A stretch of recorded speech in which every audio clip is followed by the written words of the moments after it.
DD Tamil தொலைக்காட்சி நேயர்கள் அனைவருக்கும் அன்பான வணக்கம்.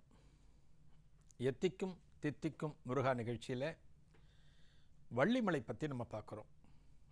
முருகனோட வாழ்க்கையில் வள்ளிக்கு ஒரு பெரும் இடம் உண்டு. முருகனுக்கு வலது பக்கம் வள்ளி. இந்த வள்ளி பிறந்து வளர்ந்த இடம் வள்ளிமலை, வேலூருக்கு பக்கத்தில் இருக்குது. இந்த வள்ளி எப்படி கிடைச்சா? நம்பிராஜனுக்கு, வேடுவர் குலத் தலைவனுக்கு பார்த்தோம். இந்த வேடுவர் குலத் தலைவன் நம்பிராஜன் என்ன பண்ணுவான்? தன்னோட பெண்ணு 12 வயது ஆனவுடனே தினைப்புணம் காப்பதற்காக காட்டுக்கு அனுப்புவான். வயல்கள்லாம் பார்க்கணும், அந்த செடி கொடிகள்லாம் இருக்கு இல்லையா, அந்த தினைகள் வளர்ந்த அந்த இடத்தெல்லாம் பாதுகாக்கணும். கையில் உண்டிவில் கவன்கண் எல்லாம் கொடுத்து அனுப்புவான். கவன் கல்லுனா ஒரு கல், இப்படி வச்சு அடிப்போம் பாருங்க, கரெக்டாக குறிப்பாக அடிக்கிறலாம் இன்றைக்கும் இருக்குது. அதுக்கு பல பேர் சொல்லுவாங்க. அப்படி இருக்கிறப்ப முருகப்பெருமான் வரான், வேடுவர் போல வருகிறான். ஒரு வில்லு அம்பு எல்லாம் எடுத்துன்னு வரான்.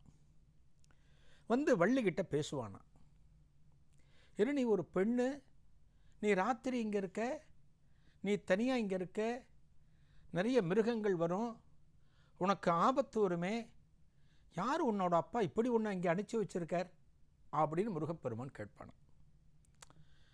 ஒரு பெண்ணுக்கு அவளை பற்றி நீங்கள் என்ன சொன்னாலும் கோபம் வராது. ஒரு பெண்ணுக்கோ ஆணுக்கோ அப்பா அம்மாவை பற்றி சொல்லி பாருங்கள், உன்னை எப்படி வளர்த்துருக்காங்க உங்கள் அப்பா அம்மா, ரொம்ப மோசமாக வளர்த்துருக்காங்கன்னு சொல்லி பாருங்கள், அந்த பெண்ணுக்கோ ஆணுக்கோ கோபம் வரும். அப்போ சொல்லுவாங்க, என்னை பற்றி எவ்வளோ வேணாலும் சொல்லு, எங்கள் அப்பா அம்மாவை பற்றி சொல்லாத அப்படின்னு சொல்லக்கூடியவர்கள் இன்றைக்கும் இருக்கிறார்கள். இந்த வள்ளிக்கு என்ன ஆகுது? கோபம் வருது.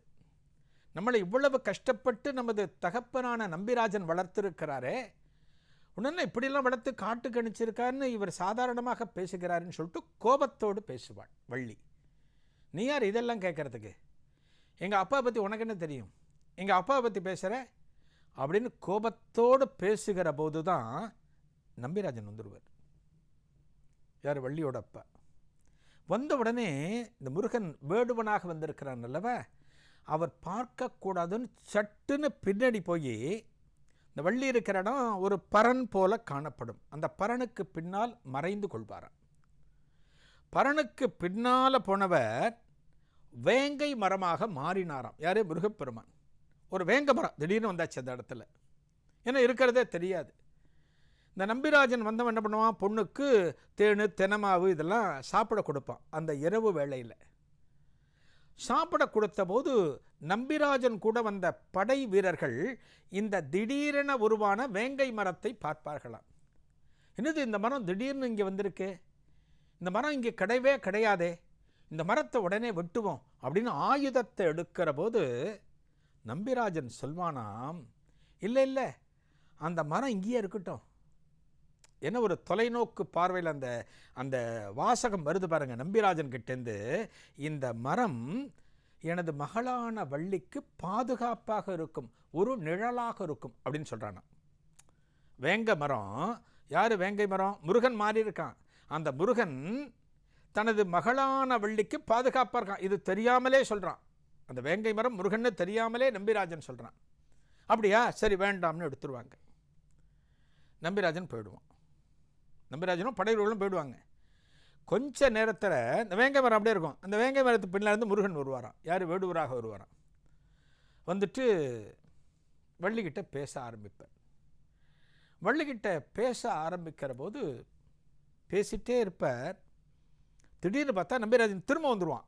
கொஞ்சம் நேரமாக இருக்கும், தனது மகளை பார்க்குறதுக்காக திரும்ப வருவான். அப்போ முருகன் என்ன பண்ணுவாராம்? ஒரு குடுகுடு கிழவராக மாறிவிடுவார். வள்ளிமலை கதை, வள்ளியை எப்படி முருகப்பெருமான் மணந்து கொண்டான் பலரும் கேள்விப்பட்டிருப்பீங்க. இதெல்லாம் அப்படியே நடந்த இடம் எது அப்படின்னா வள்ளிமலை. ஒரு கிழவனாக மாறிவிடுவாராம். கரெக்டாக வள்ளிராஜன் வந்துடுவான். வந்துட்டு இந்த கிழவரை பார்ப்பான். ஐயா, நீங்கள் யார் இந்த ராத்திரி நேரத்தில் இந்த இடத்துல அப்படின்பாரான்.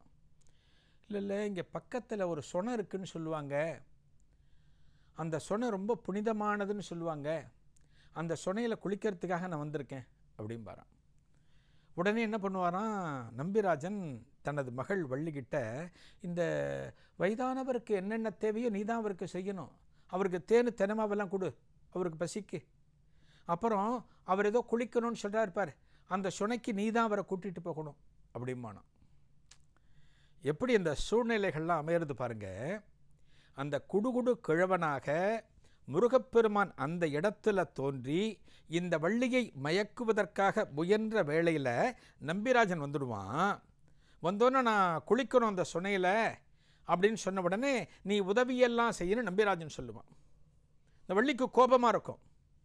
ஏன்னா இந்த கிழவர் தெரியும், இந்த வேடுவன் தான் வந்திருக்கான்னு தெரியும், ஏதோ ஒரு மாயத்தோற்றம்னு புரியும் வள்ளிக்கு. சரி சரி அப்படிம்பா. அப்போ சொல்லுவர், நான் குளிக்க போகணும் அங்கே, நீ தான் எனக்கு எல்லாம் துணைக்கு வரணும் அப்படிம்பா. யார்? முருகப்பெருமான் சொல்லுவார். நம்பிராஜன் சரி நீ போயிட்டு வாம்மா, அவரோட போயிட்டு வா, பாவம் ஒரு குளிக்கட்டும் அப்படிம்பா. நம்பிராஜன் போயிடுவான். இந்த வள்ளி என்ன பண்ணுவா? கூட்டிகிட்டு போவா. அப்போ சொல்லுவாராம், என் கையை பிடிச்சி கூட்டிகிட்டு போம்மா, நான் எங்கேயானு கீழே விழுந்துடுவேன் அப்படின்னு இந்த குடுகுடு கிழவர் சொல்லுவார். அதாவது முருகப்பெருமான் கூட்டிகிட்டு போவாராம். அந்த இடத்துல குளிக்க வைப்பார். இந்த இடத்துலாம் போய் குளிங்க அப்படிம்பா. இல்லை அங்கே பக்கத்தில் என்னை கூட்டிகிட்டு போ, திரும்ப கையை நீட்டுவார் முருகப்பெருமான். அங்கே கூட்டிகிட்டு போய் அந்த சுனையில் குளிக்க வைப்பார். இன்றைக்கும் வள்ளிமலையில் பார்த்தீங்கன்னா எந்த இடத்தில் வள்ளியாகப்பட்டவள் அமர்ந்து அந்த திணைப்புணம் காத்தாளோ அந்த இடம் இன்னைக்கு இருக்கு. எந்த இடத்துல இவர் நீராடினாரோ, எந்த சுனையில் வள்ளியாகப்பட்டவள் நீர் அருந்தினாலோ அந்த இடம் இன்னைக்கும் இருக்கு. வள்ளியாகப்பட்டவள் நீராடுகிற போது எந்த இடத்துல மஞ்சள் தேய்த்து குடித்தாலோ அந்த இடம் இன்னைக்கும் இருக்கு. ஒரு பெண்கள் நீராடுகிற போது மஞ்சள் அப்படிங்கிறது ரொம்ப முக்கியம். மஞ்சள் தேய்ச்சி மஞ்சள் அரைச்சி முகத்தில் தடவி உடம்பு முழுக்க பூசிக்கொண்டு பெண்கள் நீராடுவார்கள். வள்ளியும் அது போல் நீராடி இருக்கா. அந்த இடம் இன்றைக்கும் இருக்குது. இந்த வள்ளிமலையில் அத்தனை இடங்களும் இருக்குது. இன்றைக்கி சரியான பாதுகாப்போடு நாம் சென்றால் இந்த இடங்களையும் பார்க்க முடியும் என்று சொல்கிறார்கள். அந்த இடத்துல குளிக்கிறாங்க. குளித்து முடிச்சாச்சு. வள்ளிக்கு ஒரு மாதிரி இருக்குது. அவர் கையை பிடிக்கவே பிடிச்சி கூட்டிகிட்டு வரா. இங்கே இந்த இடத்துக்கு வரணும் இல்லையா? வருகிற போது அந்த வள்ளிக்கு என்ன பண்ணுறா? வள்ளி என்ன பண்ணுறா? அவருக்கு தேன் தினமாவு கேட்குற, எனக்கு பசிக்குது, தேன் தினமாவு வேணும் அப்படிங்கிற. திரும்ப தேன் தினமாவு கொடுக்குற. அப்படி கொடுக்குற போது விக்கல் ஏற்படும். முருகப்பெருமானுக்கு விக்கல் ஏற்படுமா? எனக்கு உடனே தண்ணி வேணும்பர். அதோ அங்கே போய் அந்த சுனையில் பிடிச்சிக்குங்க அப்படிம்பர். இல்லை இல்லை நீ தண்ணி பிடிச்சிட்டு வா, என்னை கூட்டிகிட்டு போ அந்த இடத்துக்கு அப்படிம்பாராம். எவ்வளவு திருவிளையாடல்கள் முருகப்பெருமான் இந்த வள்ளிமலையில் நிகழ்த்தி இருக்கிறான் அப்படின்னா ஒவ்வொன்றும் ஆச்சரியமாக இருக்கும். எல்லாம் முடிச்சுட்டு வருவாங்களாம். கையை பிடிச்சி கூட்டிகிட்டு வருவா. முருகப்பெருமானது உச்சக்கட்ட திருவிளையாடல் அந்த இடத்துல அரங்கேறும். அப்படியே பிடிச்சிட்டு வரப்ப வள்ளி சொல்லுவாளாம், இப்படியே நேரம் வந்துருங்க, நான் முன்னாடி போயிட்டுருக்கேன் அப்படின்னு தன்னோட கையை உதறிட்டு வள்ளி போவாளாம். அப்போ தான் முருகப்பெருமானது உச்சக்கட்ட திருவிளையாடல் என்னாகும்? தனது சகோதரனான விநாயகப் பெருமானை வேண்டுவான். அப்பா நீ தான்ப்பா இதானே பண்ணணும், நான் வள்ளியை மணந்து கொள்ளணும், அதற்கு நீ தான் ஏற்பாடு பண்ணணும்னு சொன்ன உடனே விநாயகப் பெருமான் ஒரு யானையாக அந்த வள்ளிக்கு எதிர்த்தா போல பிளிரிக்கொண்டே வருமா. இந்த கணேசன் விநாயகப் பெருமான் ஒரு யானையாக மாறி இந்த வள்ளிக்கு எதிர்த்தா போல வேகமாக வரும். ஒரு யானையை பார்த்தா என்னாகும்?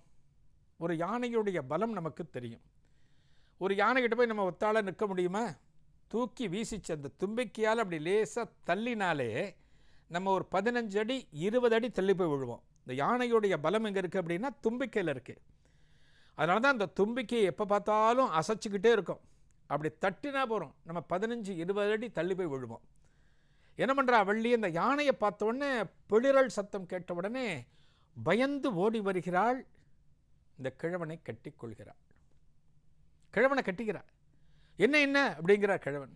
ஐயோ யானை வருது எய்த்தாப்பல, அந்த யானைகிட்டேருந்து என்னை காப்பாற்றுங்க, நீங்கள் என்ன சொன்னாலும் நான் கேட்கிறேன், நீங்கள் என்ன சொன்னாலும் நான் கேட்கிறேன் அப்படின்னு வள்ளியாகப்பட்டவள் சொல்லி, அதன் பிறகு அந்த யானை வந்தது இல்லையா, அது விநாயகப் பெருமானாக காட்சி கொடுத்து முருகப்பெருமானுக்கும் வள்ளிக்கும் திருத்தணியில் திருமணம் நடந்ததாக தலபுராணம். இதெல்லாம் தெரிஞ்ச பிறகு நம்பிராஜன் என்ன பண்ணுவான்? தனது மகள் திருமணத்தை திருத்தணியில் நடத்தி வைப்பானாம். திருத்தணியில் கல்யாணத்தை முடிச்சுட்டு நம்பிராஜன் சொல்லுவான் முருகப்பெருமானிடம், தாங்கள் இத்தனை காலம் இந்த பகுதியில் இருந்ததை நினைவுறுத்தும் விதமாக தாங்கள் இதே இடத்தில் கோவில் கொள்ள வேண்டும் அப்படின்னு நம்பிராஜன் கேட்டுக்கொண்டதன் பேரில் முருகப்பெருமானும் அந்த திருத்தலத்தில் இன்றைக்கும் அருளி கொண்டிருக்கிறார். முருகப்பெருமான் யாரோட மாப்பிள்ளை? வேடர் குலத் தலைவனுடைய மாப்பிள்ளை, நம்பிராஜனுடைய மாப்பிள்ளை. நம்ம ஏதான ஒரு விசேஷம், ஒரு நாள் கிழமை அப்படின்னா நம்ம மாமனார் வீட்டுக்கு போகிறோம், மாமியார் வீட்டுக்கு போகிறோம்னா அங்கே எத்தனை வரவேற்பு நமக்கு இருக்கும் நம்ம பார்த்துருக்கோம். அவங்க சொந்தக்காரங்க அத்தனை பேர் வருவாங்க. நமக்கு என்னென்ன உணவுகள் பிடிக்குமோ அந்த உணவை சமைச்சு போடுவாங்க. நமக்கு என்னவெல்லாம் பிடிக்குமோ எல்லாமே அந்த இடத்துல அரங்கேறும். முருகப்பெருமான் வேடர் குலத் தலைவனோட மாப்பிள்ளை. இந்த வள்ளிமலையில் மாசிமக உற்சவம் நடக்கின்ற போது, பிரம்மோற்சவம் நடக்கின்ற போது, அதில் 7ஆம் நாள் திருவிழா அன்று தேர் புறப்பாடு நடக்கும். 4 வீதிகள், மலையில் 4 வீதிகளில் தேர் புறப்பாடு. அதை பார்த்திங்கன்னா ஒரு 4-5 கிலோமீட்டர் தொலைவு. அந்த 4-5 கிலோமீட்டர் தொலைவில் தேர் புறப்பாடு. நீங்கள் தேர் புறப்பாடு பல கோவில்களில் பார்த்துருப்பீங்க. ஒரு நாள் காலையில் தேர் புறப்படுது அப்படின்னா அதிகபட்சம் சாயங்காலம் தேர் நிலைக்கு வந்துடும். அதிகபட்சம் சாயங்காலம் வந்துடும், ஒரு நாளைக்கு மேலே கிடையாது.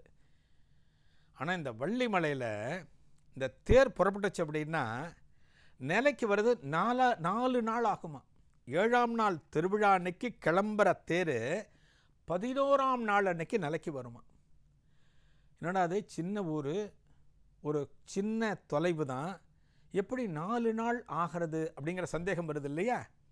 அங்கே இருக்கக்கூடிய வேடுவர் குல மக்கள் அத்தனை பேருமே தங்களது மாப்பிள்ளையான முருகப்பெருமானுக்கு சீர்வரிசை கொடுப்பாங்களாம். என்ன சீர்வரிசை? அரிசி, தானியங்கள், காய்கறிகள், ஆடைகள், இப்படி எல்லாவற்றையும் சீர்வரிசையாக வேடுவர் குலத்தில் இருக்கிற அத்தனை பேரும் சமர்ப்பிக்கின்ற போது இவற்றையெல்லாம் ஏற்றுக்கொண்டு அந்த முருகப்பெருமானது தேர் வலம் முடிவதற்கு 4 நாட்கள் ஆகுமா. இன்றைக்கும் இந்த மாசிமக பிரம்மோற்சவ காலத்தில் வள்ளிமலைக்கு நீங்கள் போனீங்க அப்படின்னா இந்த தேர் திருவிழா காட்சியை நீங்கள் பார்த்தீங்க அப்படின்னா அத்தனை பரவசமாக இருக்கும். இன்றைக்கும் அந்த மக்கள் எந்த அளவுக்கு முருகப்பெருமானை தங்களது மாப்பிள்ளையாக கொண்டாடுகிறார்கள், அந்த மாப்பிள்ளையை எதிர்கொண்டு அழைக்கிறார்கள், இதெல்லாம் நம்ம பார்த்தோம் அப்படின்னா பக்தி பரவசமானது மேலோங்கும். இதெல்லாம் முடிஞ்ச பிறகு வள்ளி கல்யாணம் நடக்கும். இதே உற்சவத்தில் வள்ளி திருக்கல்யாணம் நடக்கும். கந்தசஷ்டி காலத்தில் கந்தசஷ்டி முடிஞ்ச பிறகு தெய்வானை திருக்கல்யாணமும் இந்த இடத்துல நடக்கும். இந்த இடத்துல அடிவாரத்தில் ஒரு கோவில், மேலே ஒரு கோவில். இங்கே இருக்கிற கோவிலில் நம்பிராஜனுக்கும் விக்கிரகங்கள் உண்டு. ஏன்னா நம்பிராஜனால்தானே இந்த வள்ளிமலையே, அவனோட மகளான வள்ளியத்தான முருகப்பெருமானுக்கு திருமணம் செய்து வைத்திருக்கிறான். அந்த நம்பிராஜனுக்கும் ஒரு திருவடிவத்தை ஆலயத்தில் தரிசிக்கலாம். இந்த வள்ளிமலையில் இன்றைக்கும் பல சித்தர்கள் காணப்படுகிறார்கள் அப்படின்னு சமீப காலத்தில் வாழ்ந்த வாரியார் சுவாமிகள் நிரூபித்திருக்கிறார். இந்த ஆலயத்தில் ஒரு திருப்பணி காலத்தில் ஒரு குறிப்பிட்ட குகை மாதிரி ஒரு இடத்த மேல் மூடிய திறக்கிற போது, அந்த கருங்கல் கல்லை திறக்கிற போது அங்கிருந்து புகை மண்டலமாக காணப்பட்டதாம். அப்பேற்பட்ட சிறப்பு கொண்டது வள்ளிமலை திருத்தலம். நாளைய நிகழ்ச்சியில் ஒரு புதிய அனுபவத்தை காணலாம். நன்றி, வணக்கம்.